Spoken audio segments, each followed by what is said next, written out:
This video sponsored by எஜுகோஸ்ட். So உங்களுக்கு தேவையானது எல்லாமே இருக்கும். ஸோ லிங்க் டிஸ்கிரிப்ஷனில் இருக்குது, மறக்காமல் செக் பண்ணி பாருங்கள்.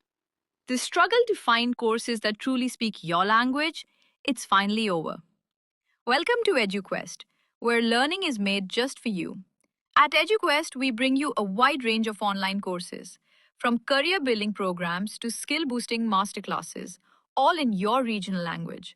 Because we believe language should never be a barrier to success.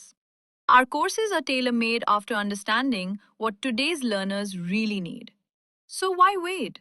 Start learning the smarter, simpler way only with EduQuest. Visit eduquest.courses and explore your next course today. And hey, don't miss out on our exciting offers and promotions. இந்த ரெசிபிக்கு first நம்ம ஒரு masala powder ready பண்ண போறோம். அதுக்கு கடாயில 2 teaspoon மிளகு, 1 teaspoon சீரகம், 1 டீஸ்பூன் சோம்பு, சின்ன துண்டு பட்டை, 3 கிராம்பு, 1 ஏலக்காய் போடுங்க. அடுப்பை மீடியம் ஃப்ளேம்லயே வச்சு நல்ல வாசனை வர வரைக்கும் 2-3 நிமிஷத்துக்கு வறுத்துக்கோங்க. 2 நிமிஷத்துக்கு அப்புறம் ஒரு பிளேட்டுக்கு மாத்திட்டு நல்லா ஆற விடுங்க. ஆறுனதும் மிக்ஸி ஜார்ல போட்டு நல்ல பவுடரா அரைச்சுக்கலாம்.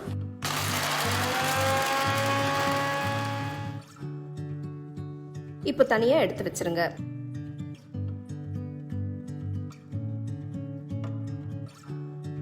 நெக்ஸ்ட் கடாயில 3 டேபிள் ஸ்பூன் எண்ணெயை ஊத்தி, அடுத்து 1 டேபிள் ஸ்பூன் பொடியா நறுக்கின பூண்டு, 2 பொடியா நறுக்கின பச்சை மிளகாய் சேர்த்து மிக்ஸ் பண்ணுங்க. உங்களுக்கு காரம் பிடிக்கும்னா நீங்க இன்னும் ஒரு மிளகாய் எக்ஸ்ட்ரா சேர்த்துக்கலாம். நெக்ஸ்ட் ஒரு வெங்காயம் மெலிசா நறுக்கினது சேர்க்கிறேன். வெங்காயத்தை நல்ல ஒரு கோல்டன் ப்ரௌன் கலர் வர வரைக்கும் வதக்குங்க. கொஞ்சமா கருவேப்பிலை ஆட் பண்றேன். இது ஆப்ஷனல் தான். நான் ஒரு நல்ல ஃப்ளேவருக்காக ஆட் பண்றேன்.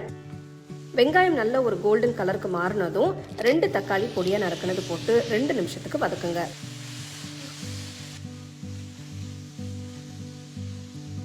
ரெண்டு நிமிஷத்துக்கு அப்புறம் 1 டீஸ்பூன் உப்பு, 1/2 டீஸ்பூன் மஞ்சள் தூள், 2 டீஸ்பூன் மிளகாய் தூள் சேர்த்து மிக்ஸ் பண்ணுங்க. தக்காளி நல்லா வதங்கிடுச்சு. இந்த ஸ்டேஜ்ல 1 டீஸ்பூன் அரைச்ச மசாலா பவுடரை ஆட் பண்றேன். மீதியை நம்ம அப்புறமா யூஸ் பண்ணுவோம். அடுப்பை மீடியம் ஃப்ளேம்லயே வச்சு இந்த மாதிரி மசாலாவை ஓரமா நகர்த்திட்டு சென்டர்ல குழி மாதிரி பண்ணிக்கோங்க.